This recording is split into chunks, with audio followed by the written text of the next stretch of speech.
আজকের ভিডিওটা অন্যান্য ভিডিওর তুলনায় কিছুটা স্পেশাল কারণ হচ্ছে আমার সেই ছোট্ট বোনটা আজকের এই দিনে দুনিয়াতে এসেছে।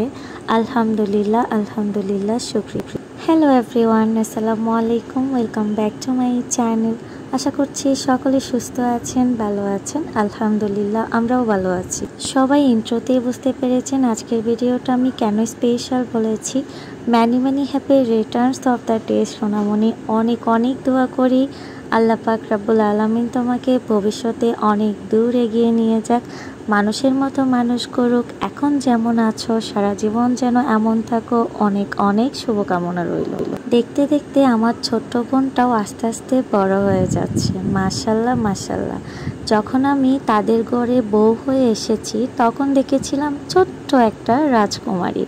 এখন দিনের পর দিন দেখছি অনেক বুঝজ্ঞান তার ভিতর আসতেছে, অনেক বিবেক আসতেছে এবং অনেক বেশি সে পরিপাটি হয়ে উঠতেছে। আলহামদুলিল্লাহ। ভিডিওটা আজকে আপলোড করছি বলে এই নয় যে আজকে আমার সোনামণির জন্মদিন যেই দিন হোক না কেন, জন্মদিনের দিন উল্লেখ করে যে ভিডিও ফুটেজগুলো আছে ওগুলো আজকের ভিডিওতে আমি অ্যাড করে দিয়েছি, শুধুমাত্র আমার সোনামণিকে কিছু কথা শেয়ার করার জন্য আজকের ভিডিওটা আপলোড করা।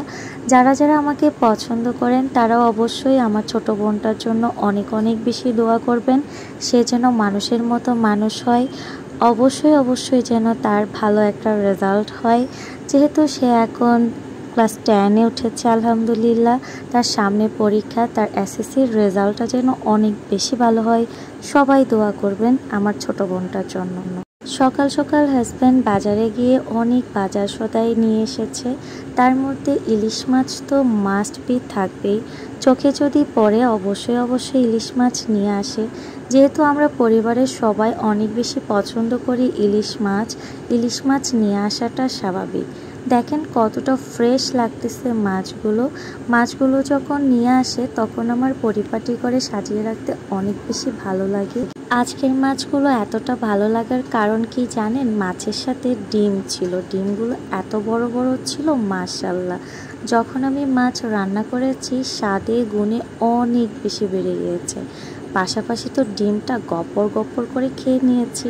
তো আজকের দুপুরের লাঞ্চে কি রান্না করেছি তা একটু দেখিয়ে দিচ্ছি।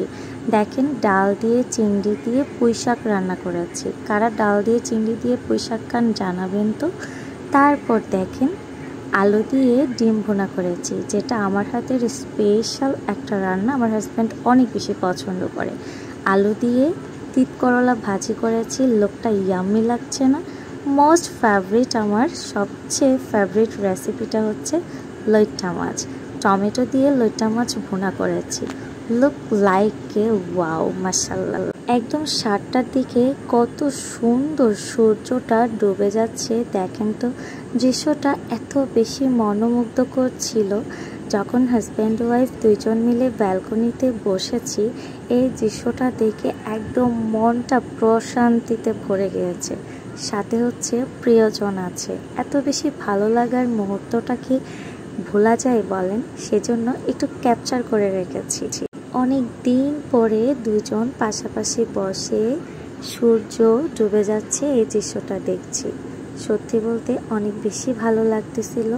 আজকের ভিডিওতে অনেক বেশি কেন বলছি জানেন? আমার যখন মনটা প্রফুল্ল থাকে তখন অনেক ভালো লাগা এই জিনিসগুলো একটু বেশি ইউজ হয়। সো ডোন্ট ওয়ারি, আপনারা কেউ কিছু মনে করবেন না। আজকের ভিডিওটা আপনারা সুন্দর মতো করে এনজয় করেন। আমি যে ভিডিও এডিটিং করছি, ভয়েসটা ওভার দিচ্ছি। এখনও আমি ব্যালকনিতে বসে ভিডিওটা ভয়েস ওভার দিচ্ছি। সত্যি বাতাসটা আমার গায়ে লাগছে আর আপনাদের মাঝে আমি ভিডিওতে কথাগুলো শেয়ার করছি। আচ্ছা বলবেন তো, স্বাধীন দেশটা স্বাধীন হওয়াতে আপনাদের কেমন লাগছে? আজকের ভিডিওর মোস্ট পার্ট হচ্ছে এটা। হ্যাপি বার্থডে টু ইউ সোনামণি। ভাবি হিসেবে ছোট বোনকে তেমন কোনো সারপ্রাইজ করতে পারিনি, তবে যতটুকু সম্ভব ট্রাই করেছি। জাস্ট একটা কেক সারপ্রাইজ করেছি, একটা পুডিং করেছি, আর কি করেছি না করেছি সামনে দেখতে পারবেন।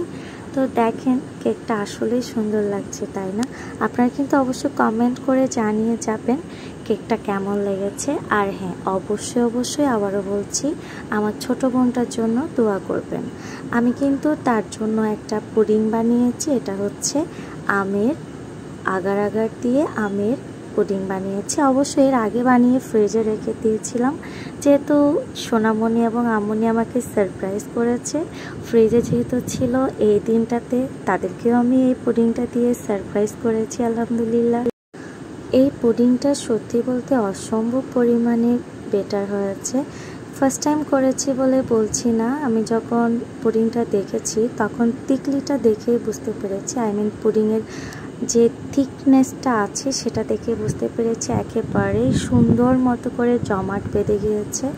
অনেকের নাকি আগার আগার পাউডার দিয়ে পুডিং জমাট বাঁধে না, বাট আমি যতদিন যাবৎ ট্রাই করেছি পুডিং, আলহামদুলিল্লাহ আমার পুডিংটা একদম পারফেক্টলি সেট হয়। আপনারাও ভালো মানের আগার আগার পাউডার দিয়ে পুডিং বানাবেন, তাহলে দেখবেন অবশ্যই আপনাদেরটা সেট হবে। দেখেন কত সুন্দর হয়েছে কালারটা এবং টিকলিটা সেট হয়েছে খুব সুন্দর। পুডিংটা যেহেতু ছোট বোন কেটেছে, সে আমাকে দেখিয়ে দিচ্ছে অনেক বেশি ইয়ামি হয়েছে। তারপরের দিন বিকেল টাইমে বায়না করেছে ছোট বোনটা, তার পুরি খেতে অনেক বেশি ইচ্ছে করছে, সে পুরি খাবে। বাট বাইরের পরিস্থিতি এতটা ভয়াবহ যে জন্য বাইরে গিয়ে পুরি খাওয়াটা ইম্পসিবল। ফটাফট আমি বানাতে চলে এসেছি পুরি। দেখেন কত সুন্দর পুরিগুলোর কালার হয়েছে। সত্যি বলতে প্রথমবারের মতো পুরি বানিয়ে আমি এতটা স্যাটিসফাই হব কখনো কল্পনা করিনি। আলহামদুলিল্লাহ প্রথমবারের মতো পুরি বানিয়ে এতটা স্যাটিসফাই হয়েছি, শুকরিয়া। খুব সুন্দর করে প্রত্যেকটা পুরি আমার ফুলে উঠেছে। শুধুমাত্র চিনি দিয়ে আমি পুরিগুলা বানিয়ে নিয়েছি, এতটা মজার ছিল আমি নিজেই ফিদা হয়ে গিয়েছি। ইনশাল্লাহ কোনো একদিন একটা ভিডিওতে আপনাদের মাঝে আমি শেয়ার করব আমি কিভাবে পুরি বানাই। সত্যি বলতে আমার হাজব্যান্ড, আমার আম্মুনি, আমার ছোট বোন অনেক বেশি প্রশংসা করেছে, এত বেশি মজা হয়েছে মাশাল্লাহ। বিশেষ করে আম্মুনি অনেক বেশি পছন্দ করেছে। এই অবধি আমি 3-4 বার পুরি বানিয়েছি।